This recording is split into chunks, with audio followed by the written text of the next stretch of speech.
can turn your camera off. Right. But this is more for the people that are going to be watching this later, maybe because they didn't make it and they need to catch up on information they need to know before they take the assessments. So we've got the screen shared and everything, so it shouldn't be too bad. Perfect. Yeah, they should still be able to see that. If not, then they'll hear us talk about the information, and that'll be okay. So if you're joining for the video later and for you guys, what we're going to do right now is go over the 2 assessments I talked about on Tuesday that we'll be asking you to take over the rest of the week and the weekend to get ready for next Tuesday. And those are the Myers-Briggs, which is a personality inventory. You may have heard of that or even taken it before. It's where you get your 4 letters, like I think I'm an ENFP. I always forget. That sounds right. Or you're an ISTJ or something. And so you probably have heard of that before, or vaguely, maybe you've taken one. And that's kind of like we talked about, to learn what makes you tick a little bit, how you like to make decisions and how you like to gather information. And Kent will go into a little bit more detail because both of us think it's important to kind of have some context for what you're doing and not go into that blind.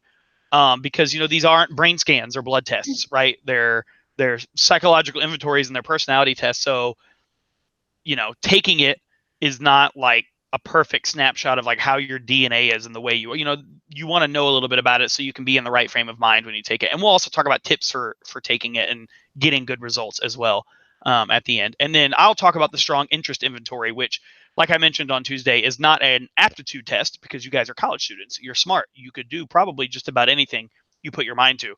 But it's more lining up what you say, like these are the kinds of challenges I like, the kind of work I like, the kind of things that I'm interested in, and how that lines up with similar response patterns from people that are actually working in different fields, right? And so that way it's like, hey, a lot of people that work in social work or whatever have very, very similar answers to you. And we will go over then on Tuesday, generally, how to read those results. And then you'll be able to, after that, sign up for a time with either myself or Kent to kind of go over your results in detail. Not everybody chooses to do that. Some people are fine reading it themselves, and that's great too. I would encourage you to do that because, Kent, I don't know if this has been true for you. Pretty much every single person that I've done that with, there's been some useful insight and some useful information when they look at it more from just the big picture, right? Because you could just look at the list of things it spits out, and if that's good, useful for you and get you where you need to go, great. But almost everybody does benefit from diving just a little bit deeper, right? So, yeah, absolutely. Okay, so that's a little context for what we're doing here. I'm going to try to, there we go. So now I can click to the next slide so we can talk a little bit about, or Kent will, about the different things on the Myers-Briggs. If you guys are able to open the workbook, if you've got more than one screen or you're looking at it on your phone, great. If not, you can go back later. There's that continuum thing where there's a couple check boxes where we'd like for you to estimate where you think you fall on these scales as we talk about them and kind of think, yeah, I think this is probably where I am. Or if you already know because you've taken it before, you can put what you were on there last time. Okay. All right, Kent, go for it. All right. So have either one of you guys ever taken the Myers-Briggs before? I think I took it for soccer, maybe. I don't know. Yeah. I took something like that where it was along those lines, I think. So yeah, and it is pretty common. You have not, Kaylin? Okay. So yeah, in team settings especially, it's relatively common because it's a tool that a lot of coaches and teams and businesses use to kind of just get an idea of how we function, right? How we communicate. So kind of like Grant mentioned, it's going to give us a code. But if you notice in the book that you're looking at, like that code is not the only determination. It's not an either or kind of thing. Like in each one of these scales, we're going to look at it as a continuum. So like I'm an extrovert, but I'm not an extrovert in the same sense that Grant is an extrovert. And there's times where one of us is an introvert because of how much energy we've expended versus the other, right? So like there are different types of both of these areas. And what we try to show in the book is that you can fall close to the middle, right? And so if you think you fall close to the middle on any of these, it's more likely that you are going to use the other one pretty interchangeably, right? So keep that in mind as we go through things. And what I want you to do is that as you hear these things today, I want you to kind of mark in your mind or take a note down or put it in your phone what you think you are, right? Because this is going to help us kind of create a baseline for what the assessments are going to say. And Grant and I will talk about how to best take the assessments to get your most accurate results too. Right. So, if you're looking at the book as a PDF still, there are checkboxes. So it's not, you can't be as accurate or granular about it as you might want to, but there's like I'm all the way to one side. I'm somewhere kind of not fully E or I. I'm kind of in the middle and then over the other. So all of those have little checkboxes. You can at least hopefully get it close. Of course, if you've printed it out or you prefer to just write it down, that works too. But if you are just looking at the PDF, I put checkboxes on there to kind of, if you want to keep it fully electronic. Yeah. Right. So there's going to be 4 different categories that we look at. The first one is extrovert versus introvert. And so each category is going to answer a question. And in this first one, it's how do you gain energy, right?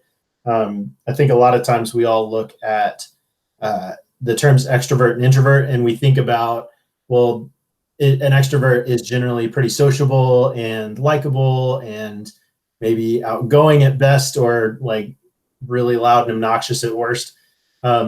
And then maybe we imply that introverts are shy or withdrawn or socially awkward. In this situation, that has nothing to do with it. Like, our social ability is not what we're gauging here. It's purely how we best gain energy. So for extroverts, it's being around people, being in a relationship, having social interaction. And so when their batteries are low, they seek out relationship. It could be a high extrovert will find anybody that will talk with them and hang out. Right? Like, they like strangers, they like new situations where there's lots of people, they don't care. Low-end extroverts are going to be more focused on their relationships that are already established, and they're open to establishing new ones. They just want those to be deep and meaningful, but they still get energy from being around people. Introverts get energy from what I call retreat and reprieve, right? They could be great around people. Some of the best counselors I know, which is a job that you're around people all the time, are introverts. They're great in social interactions. It's just those social interactions take energy away from them. It drains their batteries. And so they have to build time into their day to think, to reflect, to debrief, right? And so introverts really do like their solitude time because that is what recharges their batteries. So thinking about your personality, Kaylin and Allie, which one would you say you fall into? Do you find energy from being around people and seeking out relationship, or do you find your energy in like alone time and retreat and reprieve? So if I can ask, I find it really difficult to identify with just one. Do you guys know the Enneagram by chance? Yeah, yes. Absolutely. Okay, so I'm a 9-wing 1, so I really strive for social interaction, but I really need that recharge time at the same time. So let me ask this, because I definitely understand, and you're likely going to be close to the middle on the scale. Like, if you can't pick one, it's because you're probably using both interchangeably. When you've just had a really long, hard day, right? School's been rough, you've had to focus a lot, your energy is drained. Do you seek time with other people, or do you seek time by yourself? By myself. By yourself. Okay. So I would guess that you're probably a low-level introvert in that sense, right? Mm-hmm. And the thing about Enneagram is that it's so much about personality and how we deal with like fear and stress and how we are our healthiest selves, right? Which doesn't really speak a whole lot to this part. And the good thing is, like, I love Enneagram. I think that's been one of the best, most descriptive personality assessments I've dealt with in a while. But yeah, Enneagram is more about like interacting with others at a deep, meaningful relational level and how to understand them. Mm-hmm. This one is more about like, hey, how do I interact with like the world in general? So this is so much more like just surface level kind of stuff than Enneagram is. Yeah, and you might have been about to say this, Camp, but I would say especially extrovert and introvert kind of have those stereotypes that, well, if I like people, then I must be an extrovert. But like Kent just said, like, if you're a counselor, you care for people deeply, but that's just not how you recharge your batteries, right? Mm-hmm. You might have a lot of close relationships or even be the life of the party. These pictures are kind of like the stereotype, right? Like, introverts like to just go off alone and brood, in somewhere, and extroverts, it's always party time all the time. But there are plenty of extroverts that aren't necessarily outgoing. It's just, right, they have that group of people that they get energy from. You know, they're not necessarily gregarious and, you know, that person that's, you know, bringing the party with them wherever they go. And the same is true for introverts. So definitely when you're taking this and you get your results, so this is the one I think probably the most see people push back on, because they're like, I have lots of friends. I can't be an introvert. And it's like, and it doesn't mean you're a loner. It just means that, like Kent said, at the end of a long, hard day, you know, or the example I always use is like, we get back from a trip, right? That my wife and I go on, I get back and I'm like, I miss everybody and I'm tired from being in the car all day long. Let's hang out with somebody like that we didn't get to see for a week because we were on vacation. My wife was like, I don't want to be around them and I don't want to be around you either for like at least an evening before I'm ready to like be myself again, because I've been no one likes being in the car for hours and hours and hours, right? And so we both have opposite approaches because of that.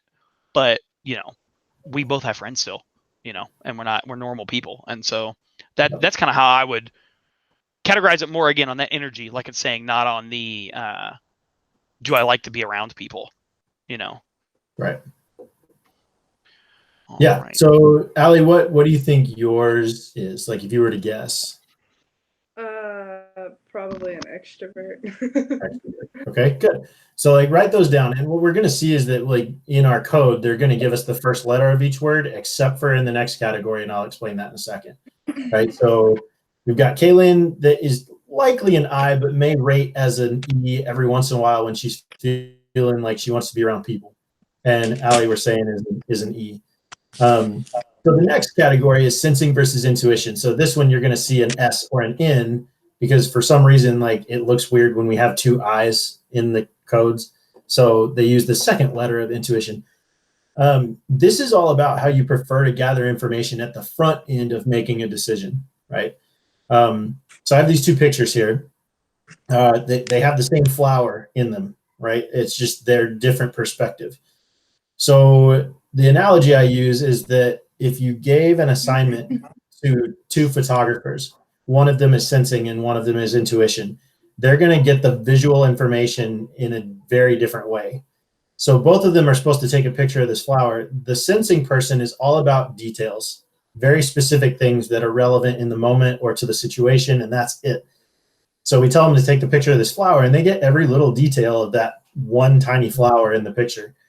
In the background, you can't really tell what's going on. Like maybe at the top of that, there's some, like a windmill maybe, but all you can really tell is about the flower itself, right? Very specific, very present oriented, very detailed.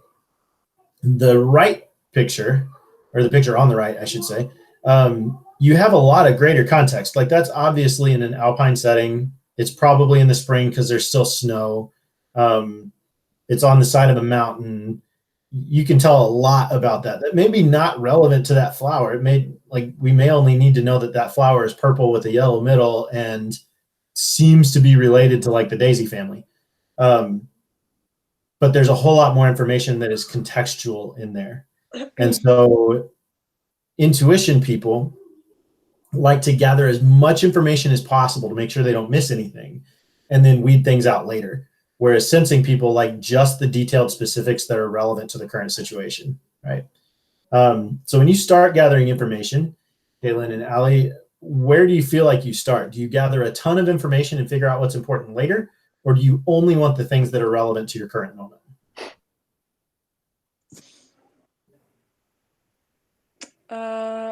Honestly, I have no idea. Probably on the... Probably, I don't know. Probably more on the sensing side. Okay. But I don't know. Yeah. A little more detailed, a little more specific. Yeah.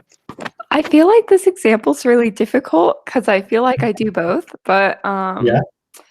I feel like I do the first one more because I find it almost hindering to my work because I'll be so detail oriented that it'll take me hours to do something really simple. Sure.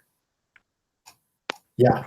And that is possible. And to be honest, like this category and the next one are considered our interior processes, right? Like these are about how we think about things, how we process things. So these are more likely to be interchangeable. So I think, Kaylin, you're probably right. Like you probably start with intuition and then go sensing, or the reverse depending on the situation, right? So these are ones that you're more likely to be on the middle of that spectrum, which means you're more likely to use the other one in certain situations, right?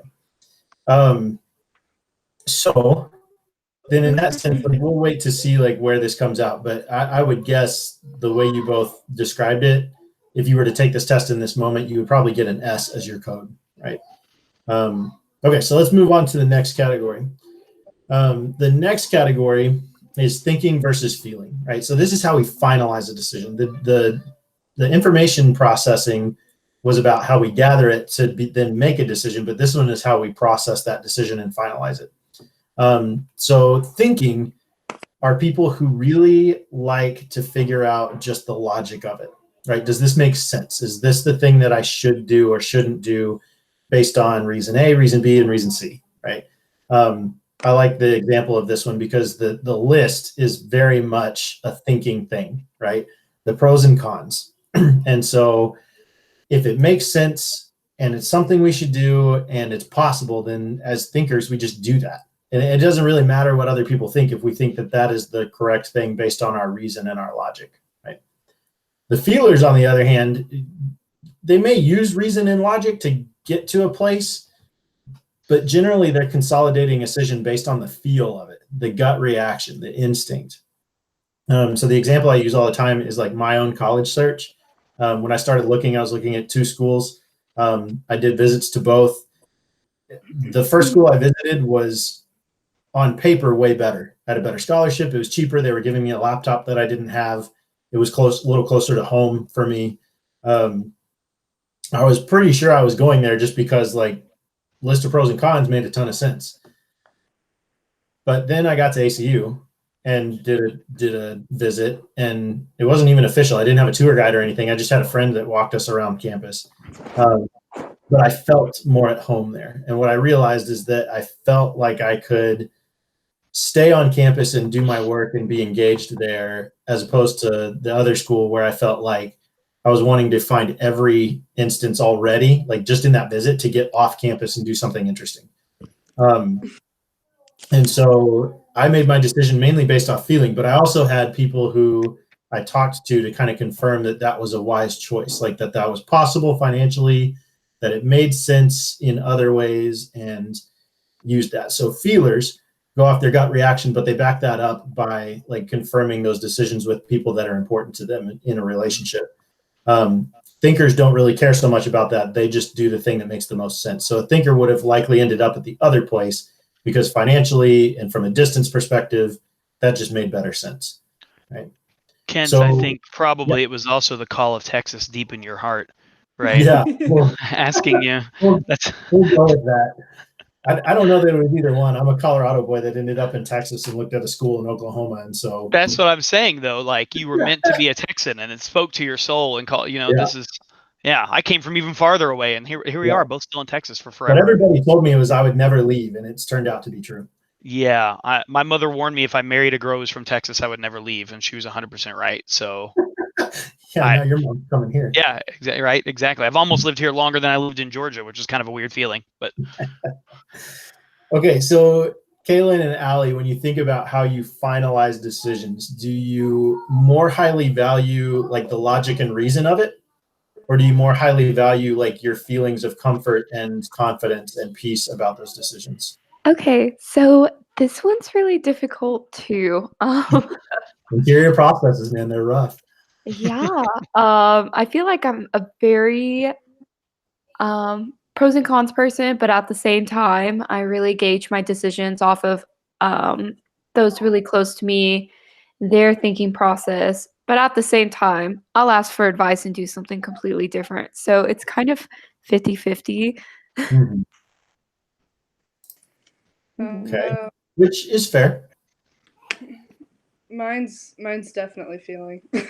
Because that's how it was for ACU. Like I was on campus and I like immediately I was like, this is where I'm going. Like I didn't think about anything. Yeah, I don't need to know the numbers or anything. Just let me be here. Yeah. Okay. Cool. So Kaylin, I would guess that again you're probably close to the middle. and that depending on the situation, you use both interchangeably. And Allie, it does sound like you're pretty confident that feeling is where you're at. Yeah. Good. Okay. All right. So the last category in the Myers-Briggs is judging versus perceiving. So we're back to another exterior process, right? And so this is how you prefer to order the world around you, right? Now, we hear the word judging. What is y'all's first reaction, or like what comes to mind when you hear the word judging?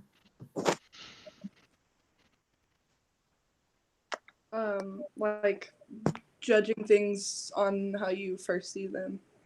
Yeah, right. Like making a judgment, or a lot of people have a negative kind of reaction to judging, being judged, making a judgment. Like that, those things don't feel great. Right? But I think the reason they picked this word is because of what judges like literally ask for all the time in their courtroom. Like, if you guys ever watched a courtroom drama and the judge slams down the gavel and screams something, what are they screaming? Order. Right. They're asking for order, right? They want structure. They want quiet. They want them to be in control. And that's exactly what we're looking at as far as judges go. Judges like control and structure. If they have a life mantra, it's, if I have a right process and I follow the correct steps, I will always reach my goal. So if I structure my initial process the right way, then my goals are kind of a given as long as I keep going down that step-by-step process, right? A perceiver is a little bit different. Kind of like this guy on the right-hand side, perceivers very much value flexibility, right?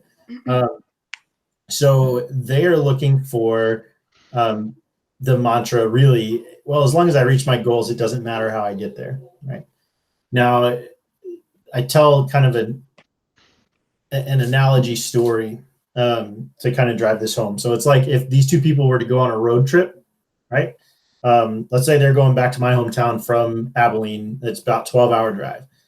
The judger knows when they're going to fill up on gas, when they're going to stop for lunch, when they're going to go to the bathroom, and they have it all planned out. They're probably going to get there within like 3 to 5 minutes of their projected time, just a given, because they follow the process. The perceiver is going to leave when they're ready. They're going to probably be packing the morning they're leaving. If they forget something, they'll just buy it when they get there or borrow it from somebody. It's no big deal. When the gas light goes off, they determine they're going to get gas or pray that they can make it to the next space. And when they're hungry, they eat. When they have to go to the bathroom, they stop. It doesn't matter if it's in the middle of the desert in New Mexico. They just do it. The interesting thing is they both stress each other out, right? Living in the other person's reality is super stressful. So if they were to get a flat tire, the judger freaks out on the front end, right? They didn't plan for this. They didn't have time planned into their day for this. They didn't have that planned in their budget. They're worried about if they're going to make it for dinner, and they're contacting people that were counting on them being there in a certain time to let them know.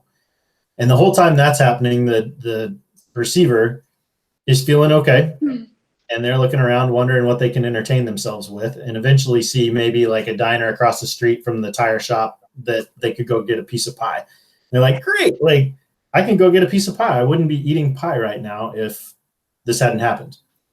So once the judger creates a new plan and they let everybody know, they're good because they have a process again. The perceiver has to react later. And so this is kind of where this comes in. Like, judgers can experience a large amount of stress on the front end of things when they're not so much in control, whereas perceivers experience a large amount of stress because they tend to be procrastinators and kind of find themselves back up against a deadline. I'm a hard perceiver, and I usually say I do my best work when I'm about like a day or two out from a deadline. Hopefully in grad school, I'm a highly functioning procrastinator. I have friends that would write papers over the span of like 3 or 4 weeks that I would write in one. We probably experience the same amount of stress, just spread out over different times. But my preference was to have control over my week and do what I wanted and not be stressed out that long. So as you guys think about your lives, would you rather have flexibility in your day or in your work or in your relationships or anything else just to do what comes up? Or would you rather have a very specific order and a plan so that you can follow that in order to be successful? Oh my goodness. It's it's both. Again, honestly, it's so difficult. I think I try to be judging, but realistically, I come out perceiving, and I'm always stressed out, if that makes sense. Yeah. Well, and as you said, you're a 9-wing-1. Mm-hmm. So under stress, you're probably a judger. Mm-hmm. And when you're feeling great and life is good, then you're probably a perceiver. Mm-hmm. So yeah, that would explain that completely to me. So I'll be interested to see like where that comes out. And the interesting thing about when you guys take this is only going to be like a picture of a snapshot in time for you, right? So like this is not what you're going to be overall. It's what you were like at 10 o'clock in the morning when you took this on Thursday, like whatever it is, right? So it will be interesting to see how that falls, especially for you, Kaylin, since you're feeling kind of torn about most of them. What about you, Allie? This one's pretty easy for me. I'm probably a receiver. I definitely leave things to the last minute. Yeah. That's fair. Okay. So that gives us a good idea. Like we'll use this as a benchmark. So for you, Kaylin, your benchmark is more like, okay, I think I'm on either side of these. It'll be interesting to see how we fit that in because we're going to be taking it with like work and school really in mind, not so much just how am I in general. And we'll see if that idea and that context makes anything any different. And for you, Allie, your benchmark is relatively clear with the exception of like 1 or 2 in the middle. And so we'll be interested in seeing how that pans out too. Right.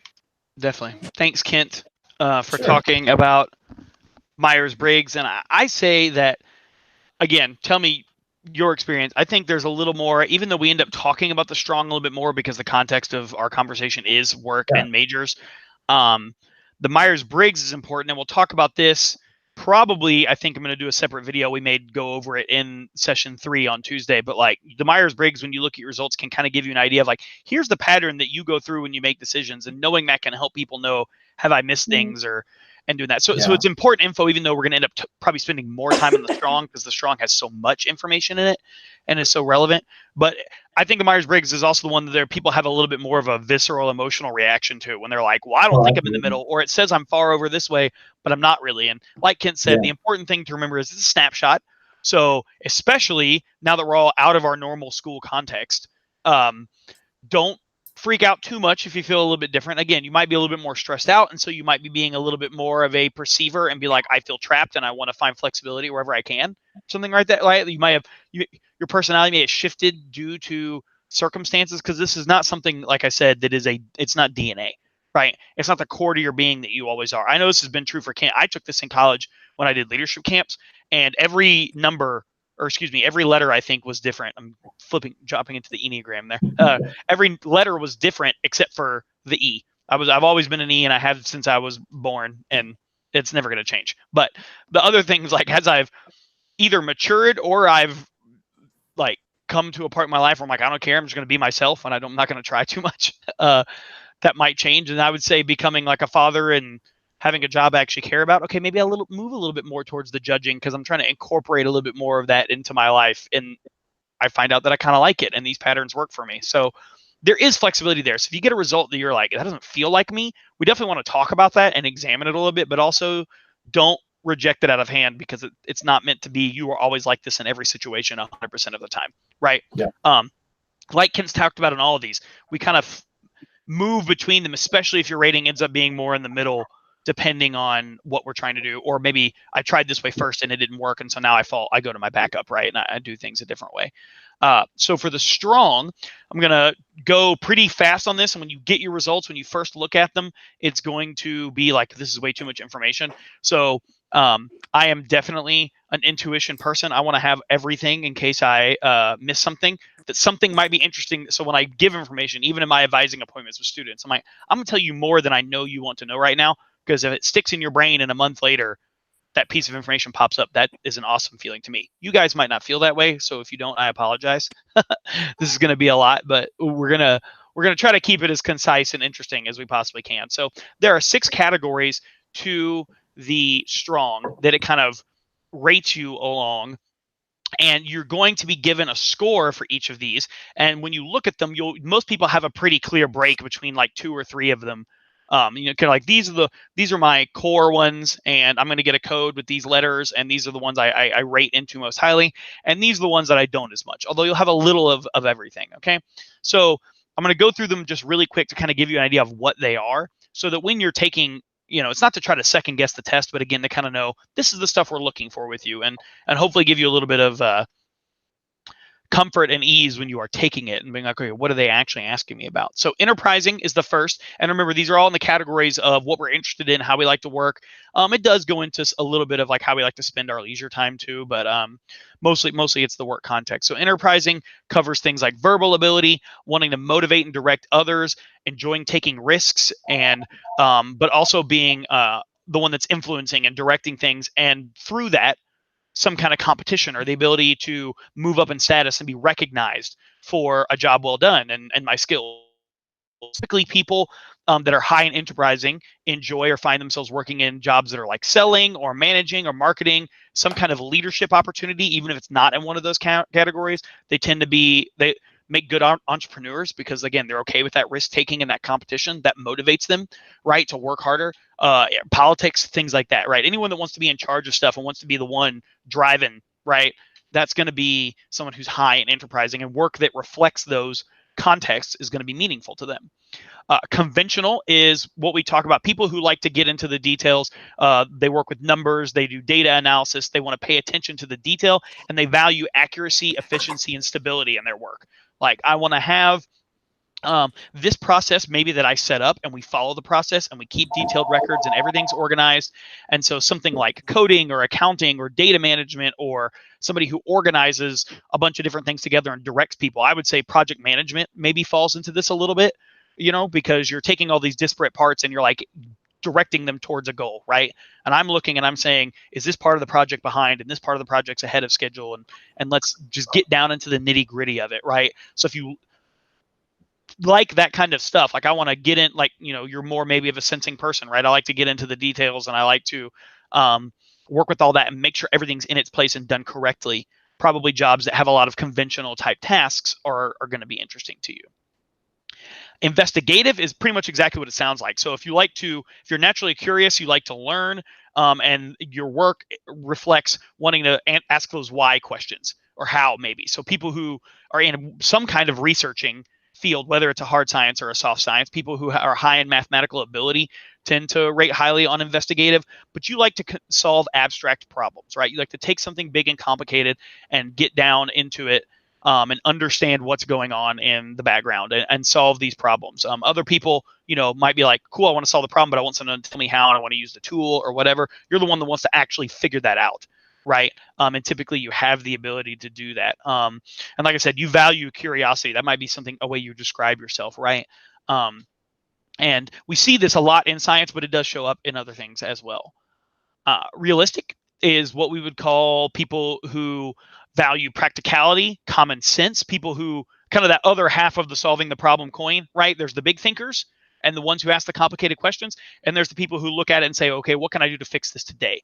They tend to like using tools. They have some sort of mechanical ingenuity. Maybe they appreciate, a lot of people in this that are athletes or want to work with athletes. We find this because performance and using your body, you know, your hands or something work well with that. But we also see like people working with computer networks, engineers, contractors, you know, people who repair things, people in the military or other law enforcement. Like, here's a job, I want to go there physically and get it done, right?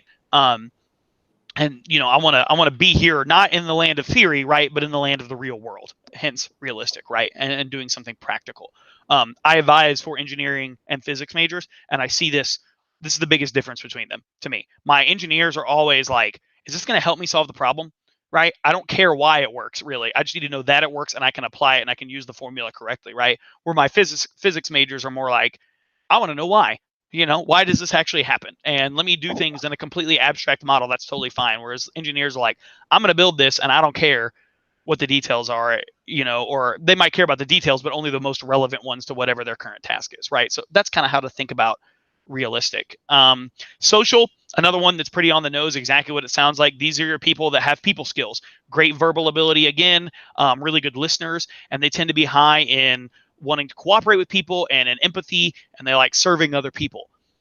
So this is all, anything that works with people in any context. Probably people are going to have some slightly higher score in social, but definitely in any helping profession like social work or therapy or any kind of psychology. Teaching is another one that's really high in social, but also things like training people. If you might be someone who's, conventional, who I want to have procedures and I want to have everything in its place, but I love teaching people and helping them master these things, right? There's that social component, right? Where I'm engaged with another person and I'm wanting to be in relationship in in some sort of way while I'm working, right? That's important for me. And then artistic is the last one. So your creativity, although of course creativity also applies to things like problem solving, right? Coming up with creative solutions. This is kind of the creativity we're talking about when we talk about artistic expression, musical ability, any kind of performing art or visual art, right, would fall under this. These people tend to value originality, independence, and imagination, right? And so thinking outside the box, wanting to be able to put my own stamp on things when I'm working, and do it my own way. Writing, so that could be that as well. I mean, you could be someone who's working in like advertising, right? And I like advertising because I can creatively, right, get this message across and not just like tell you the facts, right? But composers, anything like that, people who want to be creative in some kind of communication, right, or in some kind of performance, maybe that's what falls under artistic, right? So the strong, like I said, you're gonna get scores in all these areas. Then it's gonna break it down further and tell you, okay, under social, here are the jobs that are highly rated by highly social people, right? That you also answered similar to, and a lot of jobs have more than one aspect to it, right? If you are a therapist, you are probably a problem solver and a social person, right?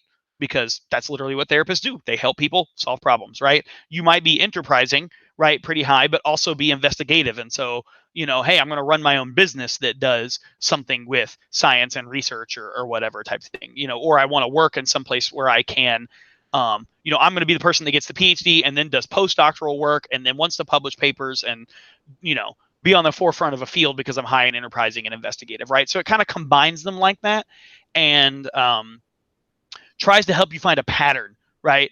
Of, and it can get more and more granular. Like it'll start with just these categories. It'll give you then jobs, career fields, and then it'll even give you specific careers within that you rate highly on. And so, probably you've already looked at these and you've thought, okay, I bet I could guess which one of these I rate highly on. And so when you go and look at the workbook, you can do this before, you can do this after, but it will break down careers by strong type. So I think it's useful before you take it to go ahead and look at that and maybe check off some of those. Like these are careers I was already thinking about and see where they break down, right, on these categories. Because sometimes some may surprise you a little bit when you do that. And so before we talk about tips for taking the test, I'm interested, are there any of these that jump out to you? They're like, oh, I'm pretty sure that I'm going to rate highly on that one. And just a little bit why you think that is.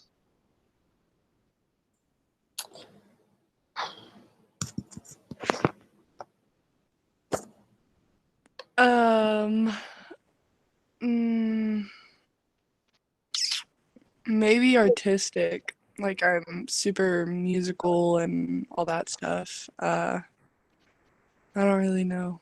Great. Yeah. And I mean, that's also, if you enjoy that stuff, I bet you will, and it probably will, spit out some jobs for you that are highly rated in that, even though, that doesn't necessarily mean like that's the only job you can do, of course, right? Again, this isn't an aptitude test, and you might say, I don't really prefer that in my work. I prefer it more in my personal life, but it might be something where even if I don't work with music, maybe in work, I am going to value being able to express myself in some way, right? Do things slightly creative with it. Even if I'm not like, doesn't mean I'm going to be a music producer or a performer necessarily, right? What about you, Kaylin? Do you have one or two of these that you think, yeah, that sounds like me when you were describing it? Yeah, so I think conventional, realistic.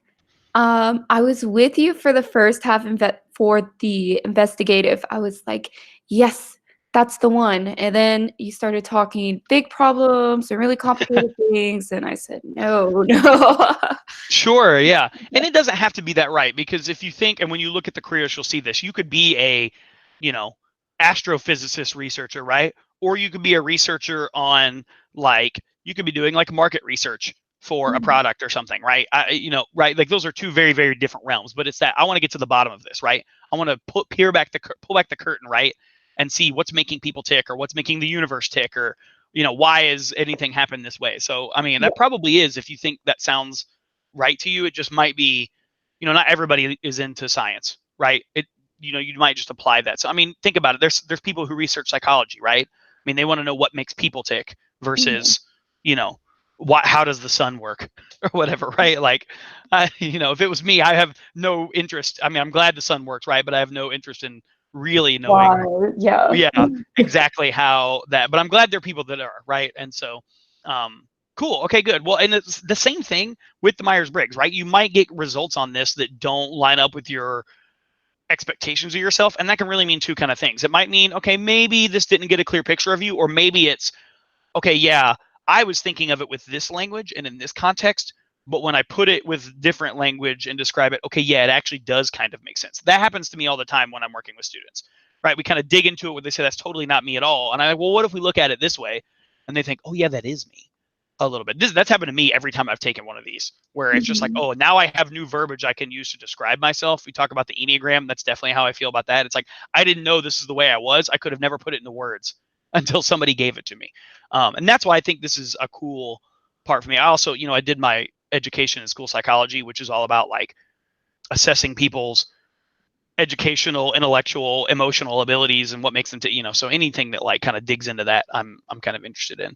A little bit. So the reason we have you do both, and Kent, for any of this part, feel free to chime in, definitely, is if we have just the Strong or the Myers-Briggs alone, right, it's a little bit like this guy where he's throwing his dart blindfolded. We're pretty sure we're in the right direction. We have no idea if we're on target. We might not even be looking in the right direction, right? Because knowing that I'm an extrovert tells me a little bit about maybe the careers that I'm going to be interested in, right? I'm probably going to want some social stuff. That's work that's going to energize me. But that's a very, very large, broad category. Knowing that I'm detail-oriented is great, but every job needs people that are detail-oriented. That tells me nothing, right, by itself, maybe about what job I might choose.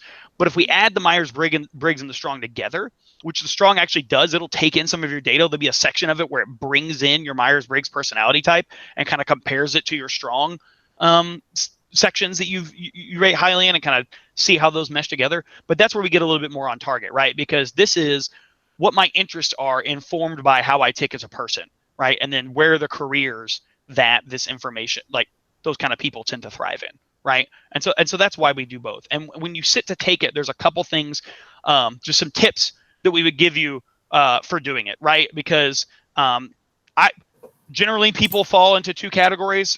Not always, but it's I'm either down with personality tests and I think it's cool, and I tend to see those people, they either buy into it completely, or they're like, hey, I can take this or leave it. If it says something I don't like, I'm cool, no big deal, I'm gonna leave it alone. And then I see other people that are like, I'm stressed out about this, I need to get the right, I either need to get the right answer, right? Either what I believe is right or what I think other people want to see from me, or they get really, really upset and they don't like being put in a box and labeled, which I totally get. Most people don't like to be labeled unless it's a good label. And so, if it's I hate introverts, they're boring, and you've got that kind of stereotype, and you get rated as an introvert, it can be pretty upsetting because you're like, stupid test, that's wrong, that's the bad answer, I don't want to be, or whatever. So definitely don't worry about that. And that's, the third one here, but we'll get to that in a sec. I'll try to stay in order here. But I always say that in the first part, if you're not excited about personality tests at the get-go, don't worry, it's okay, right? I'm not going to argue with you and be like, no, the test says it's this way. So you must be this way. Let's figure out why, right? So the first thing is to take it when you feel most yourself, which might be a little hard right now. But what I mean by that is, if you are a morning person, take the test in the morning, right? You feel the best about it. You feel most completely yourself. If you're a night owl, maybe do it a little bit at night. If you're I love to sit down and finish something start to finish, and I get a sense of accomplish for it, do the whole test at once. If you got to break it up a little bit, break it up a little bit. If you're you can't go to Starbucks and sit there in a crowd of people anymore, but normally I would tell people yeah, do it in the library if that's great for you. If you're I need to be alone with my thoughts, do it when you're alone with your thoughts, right? again, wherever you can feel the most comfortable doing it and you feel most like yourself, because that's going to shine through on the results. Answer with your gut. Don't be too worried about which answer is 100% accurate, right? Like you'll probably on some of these questions have two and you're kind of in between, just like we did on the Myers-Briggs, right? Where both of y'all had at least one thing where it was like, I don't know, I think I'm kind of both. Go with your gut, right? If you've got a natural inclination to one, or like this is what popped up in my head first, but then I kind of thought about it and it might be this other one, doesn't mean that self-reflection and analysis is bad. It just means that probably over the course of the whole test, going with your gut and what naturally feels right to you is going to be more accurate than if you kind of hem and haw over every single one and you try to like, again, that's where we fall into this kind of picking the right one, right? Whether it's because of a stereotype or because I have to be, nobody's all or nothing on just about anything, right? And so just FYI, the way like any kind of like psychological examination is designed, it takes into account statistically that you might flip-flop back and forth between two things, right? So if you're in the middle on the E versus I continuum, right? Well, yeah, you're probably going to have some E answers and some I answers, right? When you do that. So it's okay. Go with your gut. It will balance out. If you have any outliers because you're like, I don't know what I was thinking about this question and I answered it weirdly, like it's not going to throw the whole test off, right? And so with that, don't worry about the results. Again, like I've said this like 4 times because I don't know about you guys, but there are people out there who get very upset about these sort of things, which is fine because again, no one likes to be labeled, but like, again, there's no right or wrong here. This is just helping you, if we go back to our Carl Jung quote, right? We're just trying to look inside a little bit and understand a little bit more about ourselves. And so of course you want to be generous and gentle with yourself. So if you get it back and it tells you that you are a perceiver and not a judger, but man, judgers like get things done and I'm always being told not to procrastinate. I feel bad about myself. Like, don't. That's just how you are, right? It's not a right or wrong, right? And if you get results and you look at them and you say, that is not me, I don't know what happened, it is totally possible that maybe you took the test and you didn't answer super honestly, or I was distracted and stressed out when I did it, and so it wasn't my true self. All that, that's fine, right? Doesn't mean we can't help you in discovery. Doesn't mean you're a bad person because you didn't take the test well.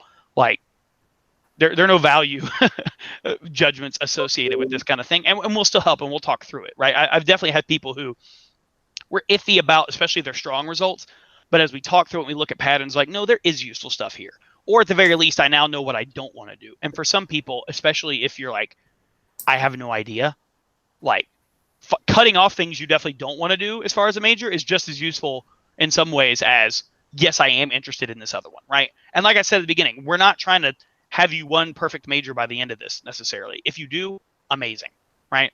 I'll brag about it to all the other advisors if it happens. Like, yeah, this is why discovery is the best. But if not, again, hopefully you have a little bit of a process you can follow. And then the last one is just to answer in general, right? To say, it kind of is like the answer with your gut thing again, where it's, you'll look at one question and be like, well, sometimes I'm like this and sometimes I'm like this. As best you can, what is your general mode of being? Right? Or what do you generally like? And you might, like you were just kind of saying, Kaylin, you're like, I feel like I like to investigate things and I like to answer questions and get to the bottom of it. But then you start talking about big picture stuff and science and all this crazy things. Like, that's definitely not me. Okay. But in general, right? Yeah, I'm cool with like getting to the bottom of things. Like, I kind of like that. And I like to know why things tick. Great. That's how you would answer and go with that. Right? Don't worry too much about specific contexts or things like that. Whatever you feel like, even if it's 51% of the time, I would say I'm like this. Great, put that down. Okay, those are kind of the keys to getting yourself some useful results, right? If I was going to sum it all up in one, it'd be like, just be yourself, right? On it, don't stress about it and be yourself, and I think you'll get useful output from both of these things. Kent, you got anything to add to that or any other tips? No, man, you covered that really well. Okay, thank you. Yeah. Like I said, this is something I think about all the time. Plus, I love personality tests, so I'm always like, I don't know if you remember this, but like the very first time I did it when I took the strong, like Kent was like kind of showing me the ropes and teaching me how to interpret it. And we looked at it, and like the first 3 jobs it recommended for me were like education and like special education specifically, which is what I did and what my master's degree is in. So I don't know which one of those influenced it, if I answered that way because that's what my education is, or it was like, no, this test really got a beat on me and was like, yeah, these are the things that are near and dear to your heart. So that I think because of that is because I'm just the kind of person, I'm like, hey, it's fine. If I take this test and it comes out wonky, like, I'm just gonna be honest. And if I don't like it, then I don't have to care about it. I can just be like, that test is stupid and move on with my life. If we go back to the Enneagram, that's a true 7 for you. If it bothers me, then I'll just pretend it doesn't exist and move on with my existence. So that's that. I'm going to send to you guys later today an email with instructions on how to complete the assessments. If you can have it finished before we come back on Tuesday, that would be great. I'm going to, I'll be honest, I guess this falls into the perceiving category. I don't know, but I sometimes forget to check and send people their results soon enough before Tuesday. If you haven't looked over your results by Tuesday, that's totally fine, because we're going to go over it in general, and you can still sign up for, like I said, for those sessions that's what I'm trying to say, like go over it in more detail, right? And kind of look at it and ask some questions about it. So keep an eye out for the instructions to do it. You can start and stop the test. You don't have to do it all in one go. I'll probably send a reminder, like either right before the weekend or halfway through the weekend, that says, hey, if you haven't started yet, go ahead and do this. But yeah, do you two have any questions about what's coming up or what we're going to be doing next? Did you say that like you're gonna send out the test, or is it like on the Canvas thing? No, I'm gonna send you an email to you specifically. Yeah, exactly. And you'll get that and you'll access it through there. So yeah, that part won't be on Canvas. But the recording of this will be, there's a little blurb on there about the parts of the workbook if you weren't able to follow along and do it through here to do. And so this one doesn't have as much, other than because the work you're doing afterwards is taking the actual tests. So if you don't get that email, or if you have issues with it, definitely let me know, so we can troubleshoot a little bit and try to get it ready for you. But yeah, if you have it done by the time we come back, that way hopefully I can send you your results ahead of time, and then you don't have to like really think through it in super detail, but you can at least look at it and kind of follow along and say, okay, yeah, here's me, and this is oh, okay, that's what this section is, and then you can go back later, right, and look at it and kind of do that. And don't feel compelled to do that one-on-one session either. If you're like, cool, I got everything I need, again, we're not going to like harass you to come do it. But you do have a little, you probably have nothing but time now, right? Because we're all stuck inside our house, and if nothing else, it'll be a novel experience, and a time when novel experiences are few and far between, right? All right. Anything else? So we do the Myers-Briggs test, and then will the email also include how much of the workbook you want us to go through right now? That's on the Canvas course. Okay. So yeah, go double check that, and that will have instructions for that. And like I said, you can go back and rewatch the first one. You could go back and rewatch this, and put it on 1.5 speed, for Kent's parts, and probably slow it down for my parts. And then, go through it. If you want to like get a little bit more of a refresher, you can go back and, or put it on mute and just wait for us to click through the slides. I don't know, whatever works for you there. But yeah, those will be the two things you'll need to do. Okay. Okay, perfect. All right, let me stop that and stop recording.